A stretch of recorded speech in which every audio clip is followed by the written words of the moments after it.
Hello everyone, and welcome to SUNUP. I'm Lyndall Stout. We begin today talking about wheat and the rapid onset of first hollow stem. Well, we're here in late February. The wheat is coming out of dormancy and it's really going to start a period of rapid growth.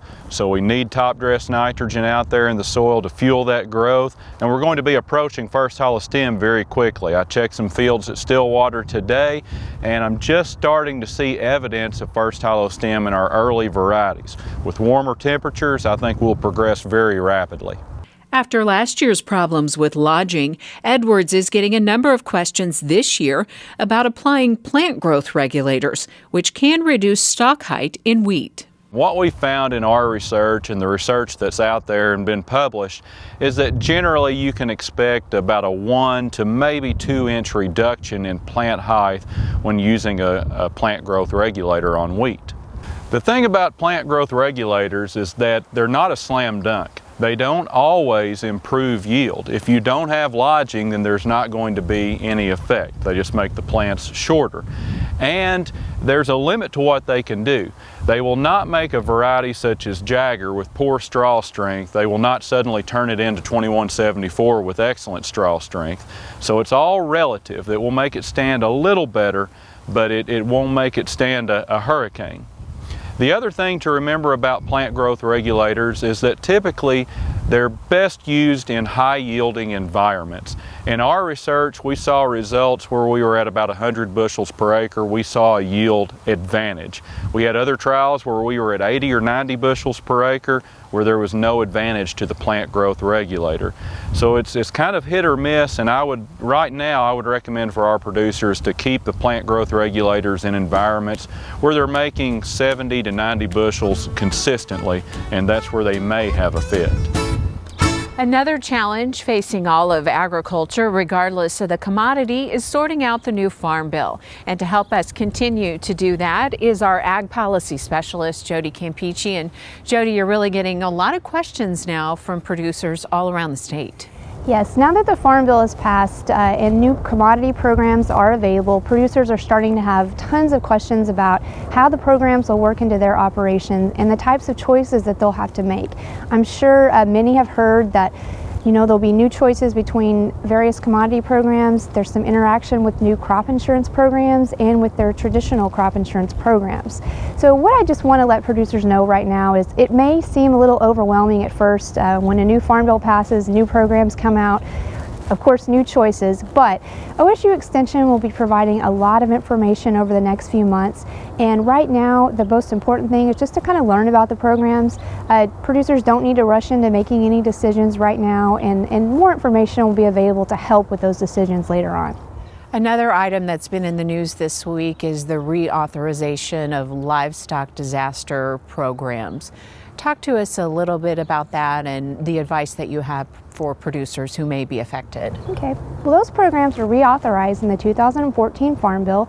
They're actually going back to cover losses for 2012 and 2013, which will be extremely important for Oklahoma producers. Now last week it was announced that the sign-up would begin on or before April 15th, so coming up pretty soon. What I encourage producers to do is to go ahead and visit their local Farm Service Agency office and just see if they have their records up to date and if they need to provide any further records for the 2012 and 2013 losses. Okay, and a fact sheet you have available that can also help sort through that? Yeah, it'll kind of explain what the program is and how it works and give them some information about what they need to do. Okay, terrific. Jody Campeacci, thanks a lot.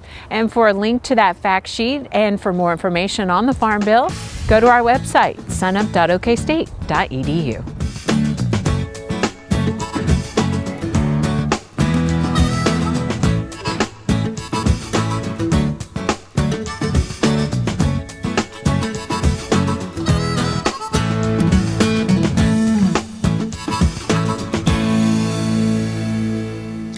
I'm Al Sutherland with your Mesonet weather report. Tuesday, February 18th, turned out to be the warmest day so far this year. The high temperatures went from 69 in Miami to 84 degrees in Hollis. The majority of the state fell into the mid-70s. That's a big leap from our bitter cold earlier this month. The warmer temperatures are speeding up plant and insect development. The soil heat units for wheat first hollow stem through Tuesday showed more bright colors on early first hollow stem varieties. Scouting for first hollow stem on early varieties needs to begin when 576 soil heat units have been reached. How fast will first hollow stem progress? By next Wednesday, most of the areas south of Interstate 40 are projected to be far enough along to scout, the yellow areas on the projected first hollow stem map. Alfalfa weevil are also responding to our warmer days. A map of alfalfa weevil heat units is showing a lot of color. Scouting for alfalfa weevil should begin when 150 degree day heat units have been reached. On this map, that would be the red and brown colored areas. Our soils are slowly warming up too. The 3-day soil temperature average from Sunday through Tuesday showed most of the state in the mid-40s at 4 inches under bare soil. A 30-day rainfall map through Wednesday shows a lot of blue, but that only means very low rainfall amounts. Most of the state comes in below a ½ inch. The lack of rain really hits home on our percent of normal rainfall map from January 20th through February 18th. The majority of the state comes in at less than 40% of normal, the bright orange areas. In the red areas, they had less than 20% of their normal rainfall. These low rainfall amounts have prompted more counties to announce burn bans. As of February 19th, there were 12 counties with burn bans scattered across the state. Wednesday afternoon provided a good example of how fire danger goes up when dead grass dries out. On a map of 1-hour dead fuel moisture, we can see a big difference between the south central and southeast areas colored green, ranging from 20 to 40% moisture, and the much drier reddish areas across the state, coming in at 5 to 10% moisture. Comparing that to a map of the burning index at 1 in the afternoon showed very low fire danger in south central and southeastern parts of the state, corresponding to the higher dead fuel moisture, while those drier areas in the north and western portions of the state, the orange and red colored areas, had much higher fire danger levels. Hopefully we'll see some good rain soon to finish out grain fill on our winter crops and get our spring crops and pastures off to a great start. Thanks for joining us for this edition of the Mesonet Weather Report. One of the great things about Extension in Oklahoma, they take the state specialists and send them out across the state. And you may have seen Darrell Peel in your county, and if you haven't yet, he probably will be there soon. And Darrell, as you've been driving across the state, you've had the opportunity to see a lot of wheat pasture. How's it looking out there? Well, you know, the wheat pasture conditions deteriorated pretty rapidly in January. It's just been so dry in the month of January. So even though we put more cattle out last fall, and it was, you know, in terms of conditions last fall, the best wheat pasture grazing season we've had in a while, I think we've already moved a lot of those cattle off of wheat. Certainly we're approaching the time now when for dual purpose wheat, we're going to have to be pulling those cattle. And so producers are watching for that first hollow stem and making those decisions about marketing cattle right away. Okay, some of the attitudes behind us, they're a little sketchy, but how's the attitudes of cattle producers across Oklahoma? Well, producers are pretty excited about the situation we have right now. You know, obviously we've got essentially record high prices for all cattle and beef right now. There's lots of opportunity. We're poised to rebuild or begin rebuilding the cattle herd. The numbers for Oklahoma were up on January 1, and so really the only factor now that really is very much a question mark, and that is the moisture conditions as we go into the spring.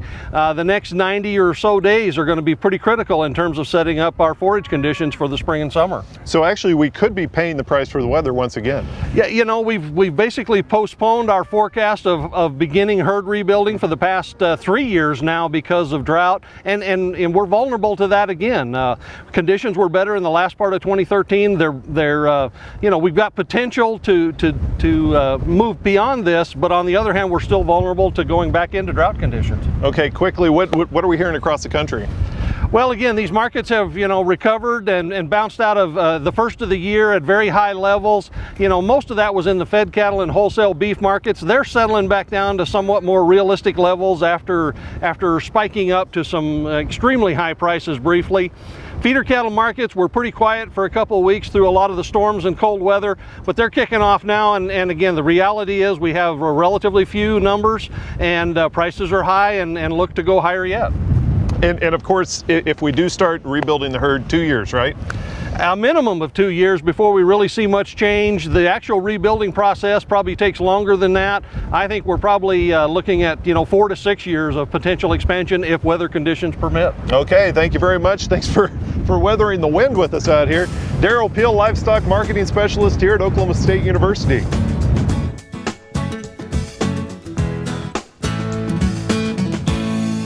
Any cow-calf producer that has been in the business for a number of years has no doubt experienced a situation where the cow or heifer that he was assisting at calving time was trying to deliver a backwards calf.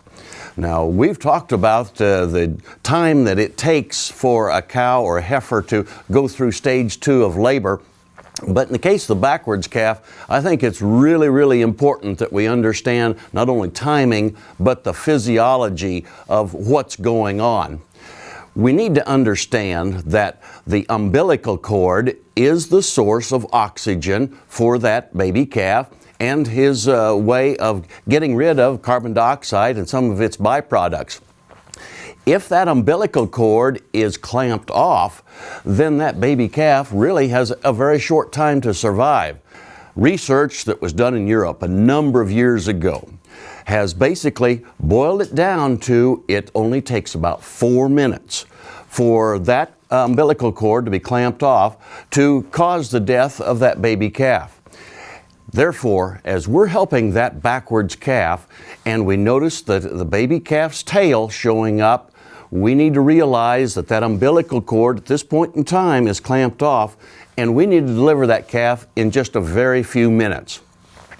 What I would suggest is that if you're helping a cow or heifer and you reach in and notice that this calf is coming backwards, but yet the hips have not yet gone through the pelvic opening, this is the time to find some help. If you've got a neighbor that can help you, a teenage son or daughter, perhaps a spouse, that's the time to get help. And then be able to have that help on hand so that when you're going through, taking the hips through that birth canal, that all hands are on deck to deliver that calf within about the next 4 minutes. If you're in a situation where you reach inside and decide this is just more than I can probably handle, call your veterinarian immediately. Time is of the essence. We want to save both that cow and that calf. I hope this gives you a little better understanding of what happens with a backwards calf, and we look forward to visiting with you again next week on SUNUP's Cow-Calf Corner. Joining us now is J.C. Hobbs, our Extension Tax Specialist. And J.C., after the year that Oklahoma had in 2013 with disaster losses, especially fires and, of course, tornadoes, you're getting a lot of questions from farmers and ranchers. What kind of advice do you have for them? What kind of things do they need to know when they're thinking about that for their taxes? Well, what the tax law allows them to do is they can actually deduct the costs or the loss of either partially or wholly to an item that was either damaged through the fires or blown away during the tornado. It doesn't have to be a complete loss, it could be a partial.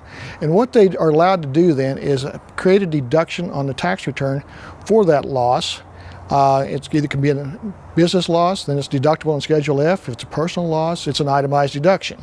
And again, it gives them tax relief. Now, there's a chance that could create some taxable income should there be insurance proceeds that were involved.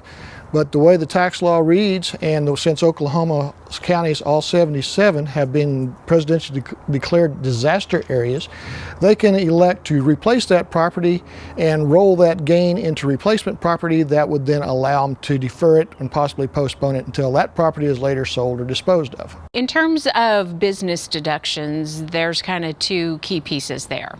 Right, and there's some major changes that are going to hit us this year that we've been rather fortunate the last 2 years or last year to have. One of them is a Section 179 expense election, and that's been with us a long time. And what it does is allows a farmer to elect to write off in the year of purchase a majority or a large amount of the purchase price in lieu of depreciation. So we write it off, deduct it from our taxes. Last year that number was about $500,000. This year, 2014, it goes to $25,000. So we're going to get snuck up on and bit. What about the depreciation aspect? Okay. Right now, the depreciation rules are going to change for us. In 2008, to stimulate business development, economic development, Congress put into place a rule or what they call bonus depreciation, where we could write off up to about 50% of the purchase in the year an asset was actually purchased and placed in service. That went up to 100%. Last year it was back to 50%. This year that completely goes away. So 2014, we have two things that we've been using. Farmers have found great tools to manipulate their tax bite. They're going to disappear for us. In terms of farm income averaging, explain that a little bit. What that does is that's a tool that's only allowed for farmers, and they have to be qualified or engaged in the business of farming, and then they can take income in a high income year and move that back evenly over the 3 prior years when their tax rates were lower. By doing so then, they pay tax at those lower rates on this extra income or high income, and basically what they do is they lower their tax bite by simply averaging the income over the 3 prior years. So we take current year, move it back, pay it at lower rates, gives us a little bit of a break. And then if next year happens to be another high income year, we've reduced 2013, so we just continue to allow this thing to work for us, and it has a great benefit. Now, a lot of tax preparers, they look at this, they don't understand it, or we don't remind them that this is available. Consequently, this is a tool that farmers should consider using, so it's something that's in that toolbox for managing our tax bite. And there are some specific rules that do apply to farmers, Correct. so ask about them. Yes, very much so. That's very true. And farmers and farm transitions, taxes, that's something you and the agricultural economics team address sort of year-round, and you have some workshops coming up this spring? Correct. In the past, we've looked at just estate planning and that tool for moving the farm from one generation to the next. Well, now we're looking at it in a broader term of farm transition planning, moving it from one generation to the next, keeping the farm operating, keeping things intact, keeping the business rolling. We're looking at doing these workshops in the 4 corners of the state and looking at then how to help existing farmers and then those coming into the business, looking at, well, is it feasible for the family farm to support 3 or 4 families? Is it possible then to manipulate or reduce our taxes? What are the tools there for that? What's some of the tools that we need to look at from the estate side?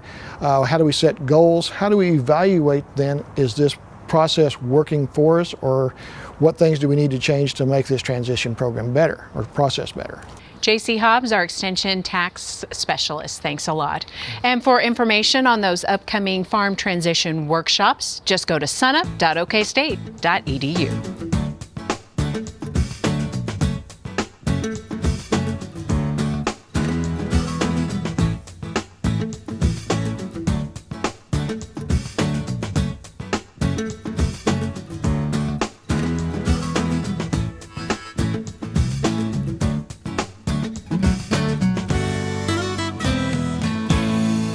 Hi, welcome to Shop Stop. Today we want to talk about a couple methods of drawing ovals.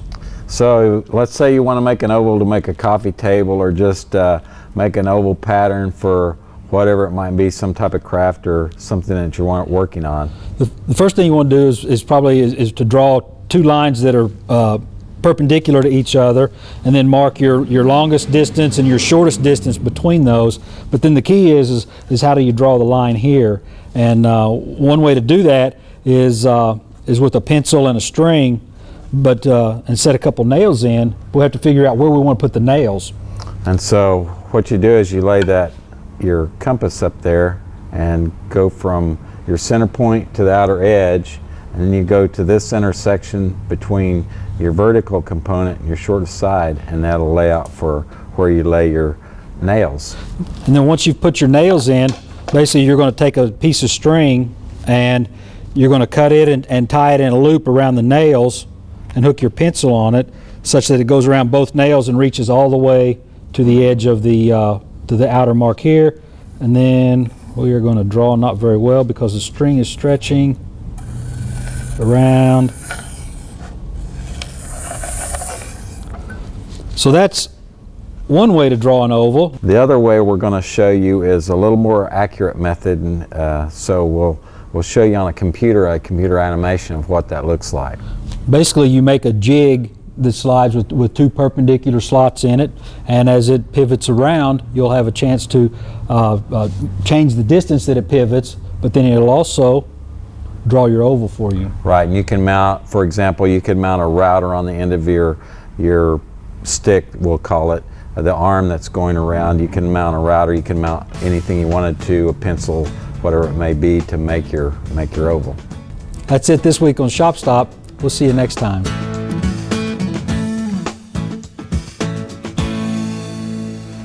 Kim Anderson, our crop marketing specialist, joins us now.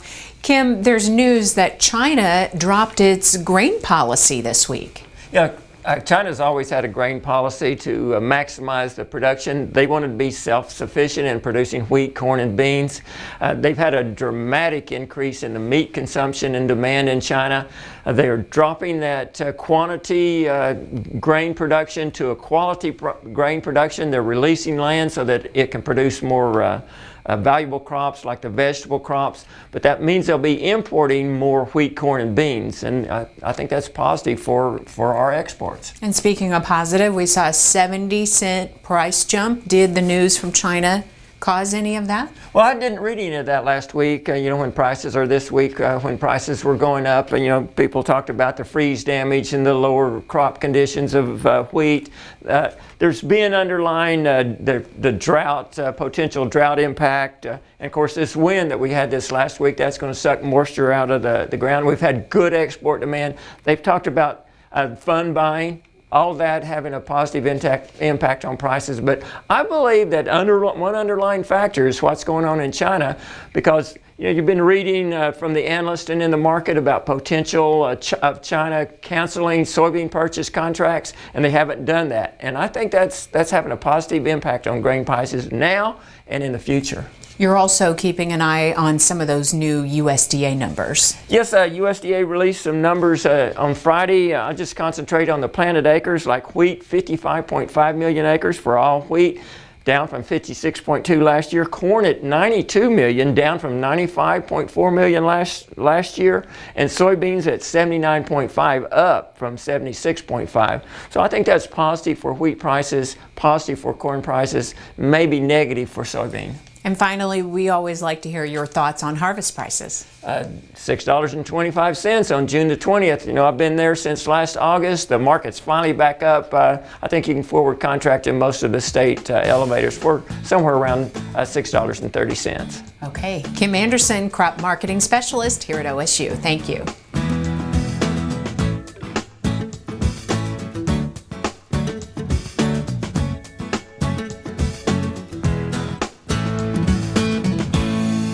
Fats and oils are essential nutrients, and when consumed in moderation as a part of a balanced diet, they play vital roles in prevention of disease and maintenance of good health. For example, fats and oils are the main sources and carriers of fat-soluble vitamins A, D, E, and K, and they help our body to absorb these vitamins and also other fat-soluble nutrients. Here I have two products. The first product is an oil because it is liquid at room temperature and mostly contains unsaturated fats. Canola, peanut, and olive oil are rich in monounsaturated fats. Fish and flax oil are rich in polyunsaturated fats. The second product is a fat because it is solid at room temperature and mostly contains saturated fats. It is recommended that saturated fat intake should be limited because excessive consumption of saturated fat may increase bad cholesterol levels in the blood. However, keep in mind that not all saturated fats have the same health effects. For example, milk fat and coconut oil are rich in saturated fats that are easily or quickly converted to energy and used up for metabolic functions. They do not accumulate in the body. I would recommend that while choosing a product, dietary fat, read the nutrition fact panel very carefully and always think about not just the nutritional profile of the product, but also think about how you are going to use the product.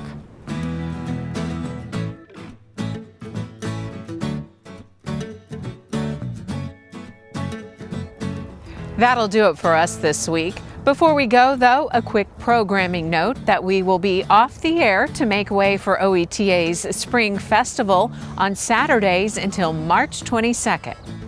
We will be running best of shows on Sunday mornings until then, including an all-new Shop Stop special. In the meantime, be sure to follow us for updates and special web-only segments on our website and on social media. For all of us here at OSU's Division of Agricultural Sciences and Natural Resources, have a great week, everyone, and we'll see you next time at SUNUP.